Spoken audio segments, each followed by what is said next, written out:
I just didn't quit. That's the only distinguishing quality from me and probably whoever else going through this or went through this or is gonna go through this, is that I ain't quit. I went through every emotion. I went through every emotion with trying to pursue what I'm doing. You know what I mean? And I think that what's gonna separate whoever's gonna try to go for something is that you ain't gonna quit.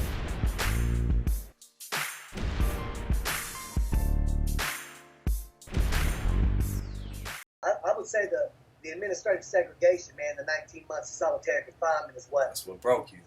That's what It's changed what your was mind. pivotal for me. Yeah, it broke me, man, but it built me at the same time. You know what I mean? You got to be broken. Right. To rebuild. Rebuild yourself. You know what Right. I mean? It's like the phoenix. You know what I mean? Yeah, rise So from that- ashes. Right. Yeah, man, it reduced me to ashes, man. Yeah. I was alone for the first time in my life without outside influences. I was alone with myself and with my thoughts. That goes a long ways right there, don't it? You know, I know when I was sitting in segregation, and the first time I got there, I thought to myself, you know, I've never in my life have been in a room by myself for X amount of like 24 hours. You know what I mean? Like multiple hours like that by myself without like any stimulus, no TV, no nothing, not even no books, no nothing, just in a room by myself. And I used to think to myself, like, damn, I wonder how many people in the real world have ever experienced just being by themselves. Because that does something to you, though, right there. That does. I mean, it breaks you down, but like you said, you got to rebuild it. It makes you confront everything that you've had, that you've been using other things to, you know, get you past, like TV and so forth like that. You know, a lot of times people just use TV and stuff like that just to pacify themselves, so they don't got to think about what's really going on or what's deep down in them. You know what I mean? And when I was in Colorado State Penitentiary, administrative segregation, after 90 days, your first 90 days there, you're kind of like in a probationary period. You ain't got no TV. You can only order. I mean, you can only order a certain amount of canteen anyway. But even that's limited. That's all the zooms and wham-whams. That's all that stuff that's going to give you high blood pressure and really limited, stuff that's going to kill you. Yeah. No question. So they but after 90 days, you get some of your property. So I got my little 15-inch TV. Right. But I made it a rule. I made it a point. I wouldn't turn my TV on until the sun went down. Wow, really? No BT, no nothing, huh? I rolled my mattress up when I woke up. I would wake up at breakfast. I'd roll my mat up. I'd set my mat over, you know what I mean, tuck it up against the wall on the rack. Yeah. So I wouldn't lay in bed all day like the motherfuckers. You know what I mean? Now, they would just lay around and watch, you know, King of the Hill and watch TV all day long. I didn't see no growth in that. You know what I'm saying? So I would read and I would meditate during the day. And then, you know, 6, 7 o'clock at night, the sun goes down, man. I'd set the book down. I'd turn some TV on and watch the TV. Right. But even then, I wasn't watching dumb shit, man. I was watching the History Channel. You know what I mean? I was watching something that could give me something. You know, everybody's playing a role in prison, kind of like fucking cartoon characters. Just like everybody in life is too, though. That comes from the Greek word right there. Facade is the mask and the dance. You know what I mean? Like, and that's to be said in life though too, though, because everybody wears a mask. I mean, how many people do you think really get time out of their busy work day and work schedule to really dig deep down and find out who they truly are to the essence? You know, people. You have one of the greatest gifts known to man, that you actually know who you are, so you're unmovable. You know what I mean? Like, you know, having that understanding. Things, man. You feel me? There's certain things, and you know, when you talk to people, you can see that. I mean, go talk to your average everyday Joe. You know what I mean? That ain't. I mean, military cats have had it. Yeah. I've talked to cats in the military. You know, you get stationed out there in the desert, man. You got a lot of time out there. You're removed from your women. You're removed from your cars. The whole nine. Your daily. Institutionalized. The sets in. You know, I mean, I talked to a lot of guys that were in the military that experienced similar things. You know. Word. Even as far as the, you know, is the negatives that come along with it, man. The post-traumatic stress disorder, the anxiety disorders, the depression that you can slip into, the manicness of it. I mean, so a lot of that stuff I didn't even realize. So I've been out though, and I've been being out for a minute. You start realizing you have a lot of that stuff. You don't even, like, when you're inside, you don't even realize it. And you can get out. Time, man. You can get out and get back to moving. You know what I mean? You ain't got no time to sit there and to think about, oh man, I'm feeling blue right now, or I feel this way. You're trying to survive, man. They lock you in a box for 23 hours a day, man. I mean, it takes everything you got. But don't, 19, and I only did 19 months. I know cats that have been in there since 99. This was that. Because I kind of lost my shit. I went off the deep end for a little bit, man. I remember what set it all off. It was over an apple. Over an apple, I did smart-ass comments on one of the female guards the day prior. Right. So when they're doing chow, I see the apple box. Yeah.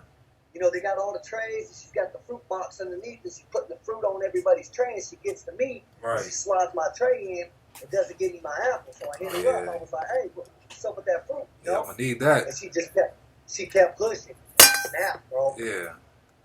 Crazy. Snap, man. I covered the window up, did the whole, got sprayed down. I mean, went through all that. I did that for 3 consecutive. I did that. They put me in the observation tank. I get out, did it again. I did it 3 straight times.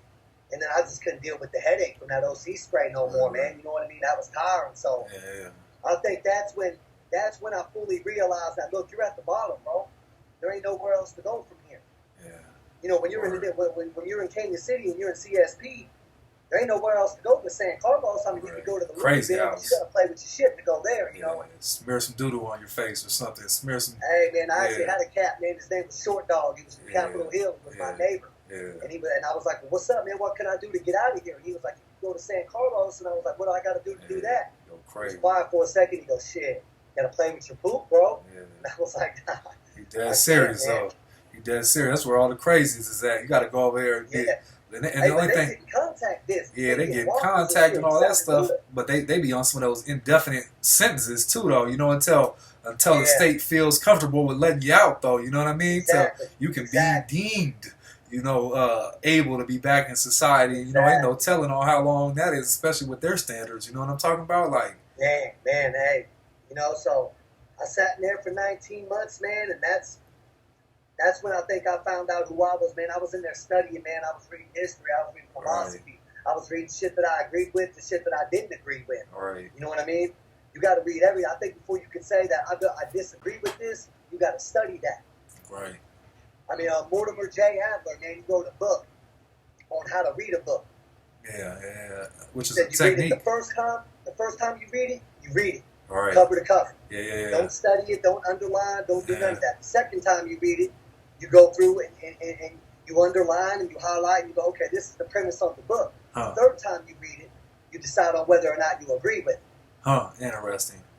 You know what I'm saying? Lots of people just read shit and they go, yeah, I agree with that. They got some big fancy words in it. I'm going to go on and attach myself to that sort of philosophical dogmatic thing or whatever. Yeah. But so I studied, man. I studied myself. I meditated every single day. And I think that's when I got a grasp of who I was. And, man, I wouldn't change that for the world, man. I mean, that was a horrific, hellish time, man. Yeah. It was breaking, man. It broke me mentally, spiritually. I went from what I thought was a Christian to an atheist once I hit CSP. Right. Now, what would you say you are?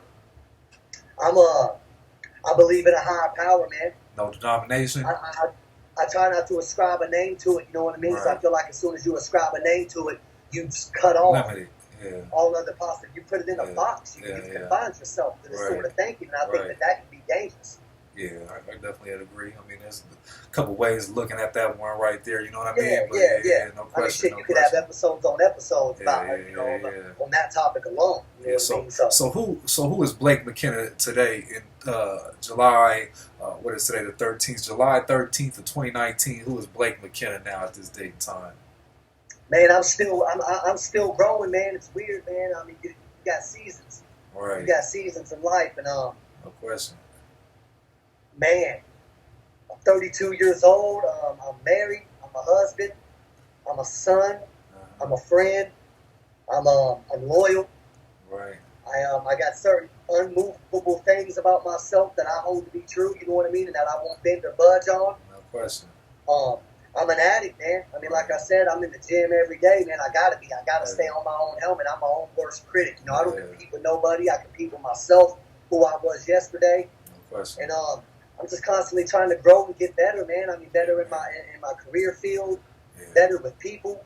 I've been struggling with socializing ever since I got out of prison, man. I fucking hate small talk, man. It's so hard to go out there, go on double dates with my wife and talk to these people. And, I think at the end of the day, like we was talking the other day, we wasn't on this video right here when we was talking about, you know, being in prison, that masculine essence and being in that masculine environment for so long, bro. Like, you know, it takes a while to really adapt to the feminine energy. And, you know, what I find is a lot of men have a lot more feminine than masculine energy on the outside. You know what I mean? Yeah. So, a strong look in their face, a strong handshake, presence, that you bring sometimes, that stuff kind of like, it makes things awkward. It makes things weird for people. You know what I mean? It makes them uncomfortable. It's awkwardnesses. Yeah, no question. Yeah. I've had people tell me that I'm too intense.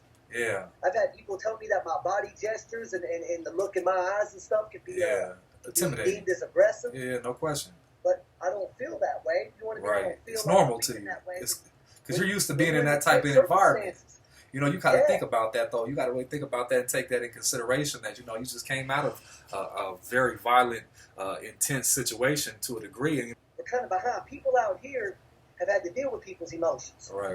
You've had to tiptoe around stuff. You've had to play the politics of being out here. And there, fuck your emotions, bro. Right, because you got to think out here. You got to take it. Today, you got to play. Your fucking boots up and let's go to the yard. And that's the convict mentality. That's the status quo right there. That's the mainstream mentality. But out here, you got to figure people are playing. They're putting on masks for their employer. They're putting on masks for their spouse. Yeah. They're putting on masks for their friends. They're playing. They're literally jumping around all kind of emotions and situations on the daily. When you're just in prison, you're just on a concrete mentality of shit. It is what it is. Anything, if it go, it go. You know what I mean? Like I ain't got time to think about emotion. Like you said, that shit will get you killed. I mean, not only could it get you killed, but it'll kill you. Eat you up, man. Yeah, it'll kill you slowly. It'll eat your lunch every time because I can't sit there and water these emotional seeds. You know what I'm saying? You ain't got no time for that, man. Nah. You're so far removed from all that. You're in a fucking cage with a bunch of animals, man. It's testosterone's flowing, dominance, and all these primal male attributes or glaring. Yeah. Whereas out here, like you said, men seem to be a little bit more effeminate. You know what I mean? Because they've never really look, man. We don't live in a world no more where men got to go fucking hunt. Right. We ain't got to go chase down woolly mammoths and shit and ward off saber-toothed tigers and keep our fucking women safe. Yeah. We live in a world where all I got to do is go down to the store and get some food. All right. And ain't nobody gonna try to take my food on my way back home. 9.9 times out of 10. Yeah, true story. You know what I'm saying? Yeah, so I think that these masculine traits have been removed from society because they're no longer needed. I think that's why a lot of men are struggling nowadays. I think that's half truth. I think at the same token, the fact that a lot of men are raised by women and predominantly women households, grandmothers and mothers and stuff like that. That a lot of that stuff is missed from the household because if you don't got no fatherly figure or no masculine figure, you're gonna pick up on your mother's feminine ways. And a lot of times women are and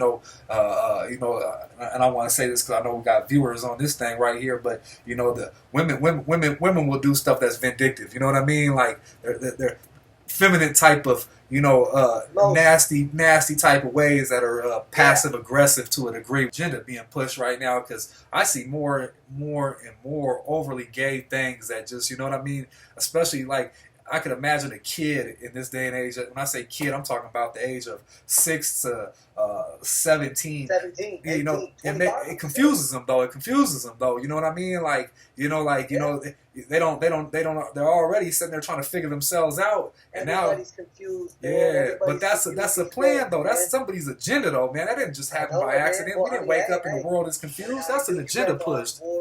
These tactics is as old as time. Yeah, no question. These psychological attacks is as old as time, man. And we're in uncharted territory right now in society, man. We've never been here before. You know what I mean? We're not. I mean, for the 200,000 years of evolution that we've had on this planet, this last since the Industrial Revolution, this last 200 years or so. You know what I mean? We're in uncharted territory. So, what do you think about all these ICE raids are supposed to be having tomorrow in all these select cities that they've kind of put out to the media that they've used the facial recognition technology against all the driver's license, and they're going to come in tomorrow? I think that we live in a world of uncertainty. We live in a world where fear is pumped down your fucking throat everywhere you go, on the TV, on the radio, on the internet. I think that they direct our attention towards certain quote unquote enemies, right? Whether it be the Islam. Or whether it be illegal immigrants in the United States of America, whatever it may be, that I feel like it's a diversionary tactic, man, that smart men use on ignorant men, you know what I mean, to gather votes and they target your fears, and they keep you scared and insecure. Yeah, no question. Because, I mean, a lot of these people, look, I live in Lower Alabama, man. I moved out here to Denver, so I went from a pretty progressive, liberal environment to a pretty conservative environment. And you look at these men, and you listen to them talk in the bars and stuff like that. Right. Man, they're so scared. I mean, they try to act like they're tough, but everything that they're talking about is fear-based. Right. You see these immigrants are going to take our jobs, or the Muslims are trying to do jihad. Into the rhetoric. They're trying to, they're going to overpopulate us and overthrow us and stuff like that. It's all fear, man. And I think that the powers that be there know that. I mean, they didn't become powerful by being dumps. No question. I think everything that you ever really wanted is beyond the other side of fear, though. You got to think about. Imagine living a life where you're fearless, though. Imagine living a life where if you really know yourself and you've been able to figure out your fears, and you've been able to push through your fears and confront your fears. Imagine living life on those terms where you're fearless, though. Like imagine that, though. I mean, imagine how you got your chest out. Imagine the confidence. What I find is that, to be successful and to attain certain things in life, you have to have these certain type of traits. So, these unbreakable type of confidences, these, the self-ownership. No question. I chase it. I chase uncomfortableness. Hell yeah. I chase trying situations. I seek out obstacles. No question. When most people run from it. Yeah, no question. Most people go, oh, shit, that's hard. Yeah. Hard compared to what? Yeah, real deal. Compared to what? Compared to sitting on the couch and eating fucking ding-dongs all day long and watching TV, you know what I mean? Yeah. But then they want these results. They want this growth. They want this they want this confidence. They want six-packs. They want big arms. They don't want to do the work. You don't want to suffer. They don't want to do the work. And that's what it is, though. It is the suffer, though. How do you get a muscle big? You gotta tear that resistance over and over and over and over and over again. No question. Pain. And then once they get to their goal, they think that that's the end. Right. You know what I mean? They're like, oh, I got the six-pack now. Now what? You know what I mean? Nah, you got to maintain that six-pack. Yeah, I ain't never got there, bro. I ain't never, throughout this whole little fitness journey that I had, I ain't never got to a point where I just said, I'm good. I can look in the mirror and be like, okay, yeah, you all right.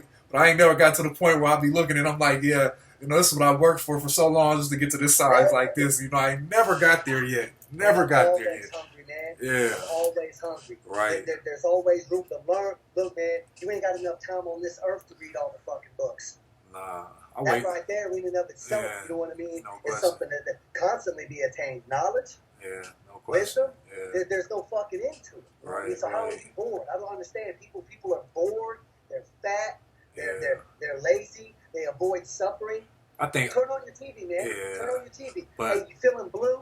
Pop this pill. Yeah, but I think a lot of that. Anxious? Pop this pill. A lot of people are disconnected from their purpose too. So I think not having a purpose and not having something that drives you or guides you is what's going to lead you to being on the couch and not having any direction, or what I mean, being in those ruts of life where you feel like I can't do nothing else. You know what I mean? That all there is just to eat to satisfy myself and make myself feel better. Because a lot of people eat. Just to, make themselves feel better. You know what I mean? That taste of food, comforts them. It's comfort food, right? Yeah, so, man, we did it in prison, man. You know what I mean? Yeah. Sometimes, I'd go through a little down spurt or something. I'd lay around the cell and Swiss rolls all day long. So imagine that out here. Imagine that out here times 10, where there's no hope and nobody knows how to discover their own self. I mean, I think in order to have real introspection, that comes from having to ask a question, right? So, we look at like Socrates, right? Socrates, that's how he used with his students, right? All the students that he question and answer. He throw the question at them and let them, lead them, let them answer on their own truth and find their own truth on their own accord. And that's what's missing from the world today, is that once again, them questions aren't really being asked, though. You know what I mean? No, it's not. You know why, man? Think about the system and the way it's written, man. People too busy out here. Dude, look, you're working 80 hours. 40-hour work weeks. Yeah. I don't know one man that works 40 hours a week. Right. Every man I know is working 50, 60. Yeah. My brother works 80, 90. Yeah, you got to have double streams. Yeah, no question. Price of life is up. People are too busy trying to, you got your car bill, you got your mortgage, you got all this bullshit you don't need. You're trying to keep up with all the Joneses, man. They're constantly pumping shit in your face saying you ain't good enough. Right. And then if you get this, you'll be more attractive. Yeah. Hey, if you do this, it'll make you appear more smarter. You know what I mean? Right. And all of these things are, people are too busy to fucking self-reflect, man. And like I said, I think it's rigged like that, man. I mean, look, if you wanted to control a population, what would you do? Would you want them to have time to sit around and contemplate the fucking cosmos? Right. Absolutely not. Because how long is it going to take them to see through the bullshit? All right, real deal. You want to keep them busy. You want to keep them working, grinding. Yeah, that's what they are. Yeah. Well, that's like, you know, yeah. Wasn't the Romans that used to have, like, you know, they put on the spectacles. You know what I mean? Circles, yeah. And that's what it is. You got everybody looking over here while everything else is going on back here, and everybody, all that stuff back here, they're just running right past. And you know, that's the cold reality of the world that we do live in. Because at the end of the day, you know, so many people are pushing through life, and I know I was that same person pushing through life with no purpose, no recollection of myself, with a detached personality that was like floating, you know, amongst the ethers by itself, disconnected from its owner. You know what I mean? Like straight up. Yeah. I mean, you got to think about what do you idolize? What do you idolize? If you're stuck and you ain't got a purpose, you got to sit down. You got to think, what do I idolize? You know what I mean? Yeah. That's who you're serving. What do I want to be like? You know, you see the guy down at the beach, and you're like, man, that dude's got a fucking, you know, he's built right, he looks healthy. Well, if you want that, go ask him what he did to get that. Right. And then do it. Yeah, no question. Do it every single motherfucking day. You know, if you're trying to progress at work, you're going to want to go talk to somebody. Go talk to one of your superiors. Hey, man, you've been doing this for 20, 30 years. How'd you get to where you're at? Hey, youngin, I did this, I did this, and I did this. Yeah, and then you go, okay. But see, everybody always wants to go, wait, there's got to be an easier, softer way, right? Right. There's got to be a shortcut. Yeah, there got to be some kind of belly grease. Steps. Yeah. Ain't no skipping steps, man. You know what I mean? You got to start off at step 1. No you got to go to step 2, and you got to go to step 3. And the people that have the discipline to do that, they succeed. And the other people just disappear off into the mix of the 80% of just regular average Joe motherfucker. Some skip the steps and get quick instant gratification, but they don't last too long though. You know what I mean? Hey man, dude, look, I'm an addict and I still am an addict. You know what I mean? Even though I'm not putting cocaine in my face and drinking whiskey from the time I wake up to the time I go to sleep, doesn't mean that I'm not an addict. You know what I mean? I still seek that gratification, but I just get it in healthier, more positive ways. Right. That's it. I ain't never going to be able to change that about myself. You know what I mean? I like things that make me feel good. Yeah, no question. The gym makes me feel good. You know what I mean? So I might obsess over it. You know, I have people tell me like, hey, bro, you're out here running in the rain. You know what I'm saying? Why'd you go running in the rain? Why'd I go running in the rain? Because it sucks to run in the rain. Right. You know what I mean? That's why I ran in the rain. And they're looking at me like, why the fuck would you do something that sucks? Because it's growth. Right. You know, but to each his own, man. I mean, that works for me. That don't mean that that's got to work for everybody else. You know, you got to understand that everybody's wired the way they're wired. But I think it's a formula to a degree, though. I mean, it's still applicable to the majority of people, though. I would think, though, you know, once again, you know, you take one thing out and you replace it with a positive of you know, greater mirror, right? So, I mean, at the end of the day, I mean, that self-reflection is really the key to figuring out those components. So, what needs to be eliminated? If you ain't self-reflecting, you're fucked. Yeah. If you don't self-reflect in life, you're fucked. I mean, what are you going to do? Who are you? You know what I mean? Yeah. I mean, everything comes from reflection. Everything. Right. So if you can't look at yourself, I don't understand how you're going to do any growing, man. I mean, you might, you're like a fucking zombie. Yeah. What really is the next level for you to get to it? You know, is that like what is that for Blake? Self-mastery, man. Mastery of my mind, mastery of my mouth.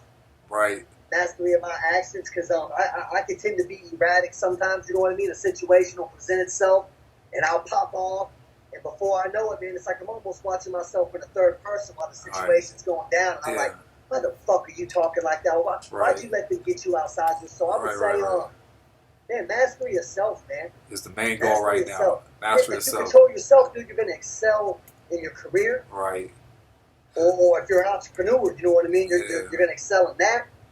I mean, the people that I respect and that I watch their channels on YouTube or the books that I read or anybody that I follow are all people that appear to me to have a high level of self-mastery. Right. So and that's what I seek in life. Self-reliance and all that right there. You know what I mean? So man, ain't blaming nobody else. It's one of the best fucking books ever written. But that's what you got to have, though. You know, there is no blaming nobody else. You know, if you ain't got that 6-pack, if you ain't where your business, no question. It's all on you. It's on ownership.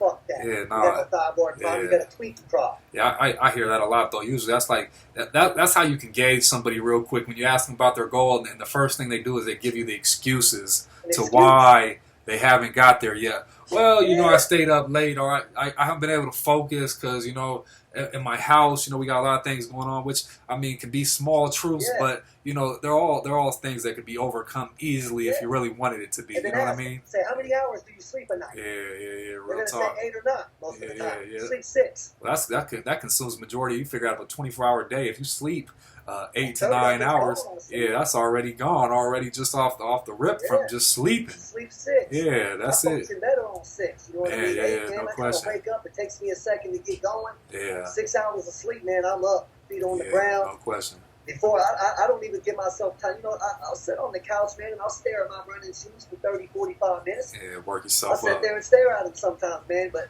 I put the motherfuckers on and I go run, man. Yeah, no question. Yeah, no question.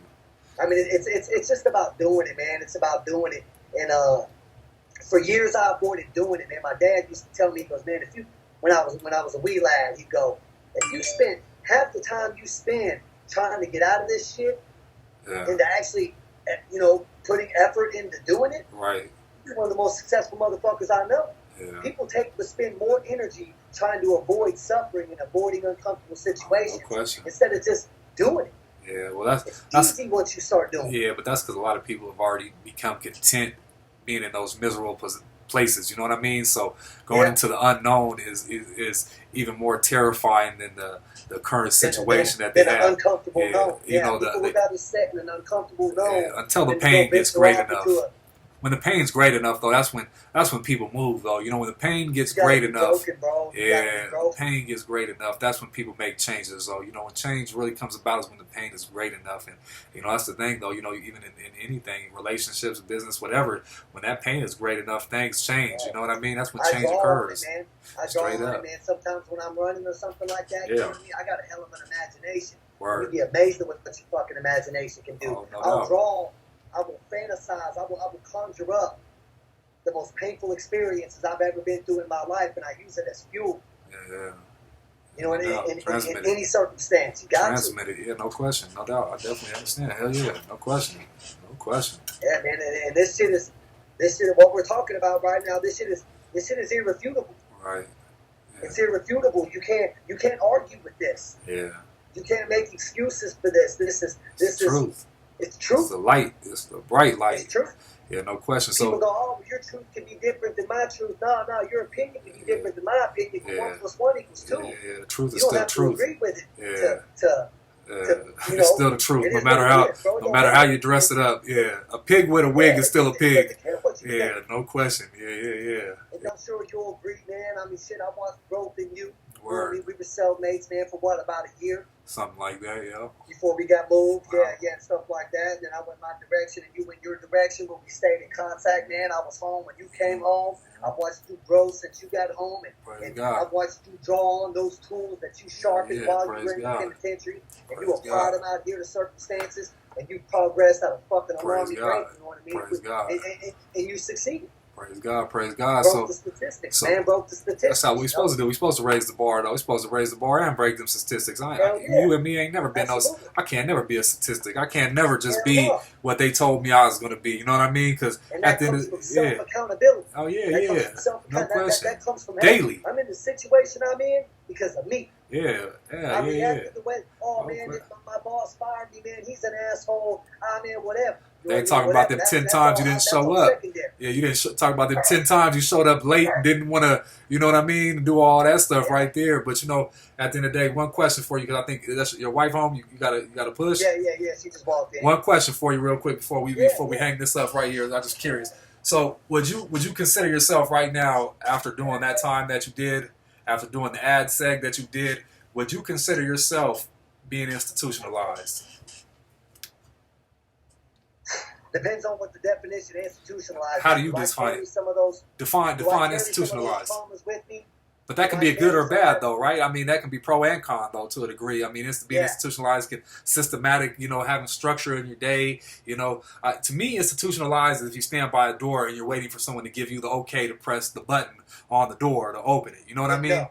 You know what I mean? Absolutely not. Not in that sense, no. But do I draw on that trauma? Do I draw on those experiences? Right. Progress and grow in life? Absolutely. Yeah, no question. Every single day of my life, man, there ain't a day that goes by where I don't think about it. No doubt. You know what I mean? No doubt. I mean, I would like to say that wasn't the case. Word. I dream about it sometimes in my sleep. I mean, that some scars don't go away. Yeah, no question. But I draw on it. I don't go into a depression. I don't cry. I don't pull that woe is me shit. Yeah, you know what I mean? I draw on that trauma and I use it as fuel for growth, or at least I try to. You're doing a good job, bro. I done watched you for a while, man. I commend you, man. Straight across the board. You know, I always looked at you like the little bro I never had, man. Yeah, I commend you, though, man. The growth is phenomenal, man. And I know there's much more to come, you know, down the road. And I appreciate you jumping on this call with me for this quick little time right here, because we're gonna do something with this one right here. If you like this video right here, please show some love and hit the like button. Also hit the subscribe and notification button to stay updated for the latest videos. New videos will be dropping Thursday, 9 p.m. Mountain Time, so please stay tuned.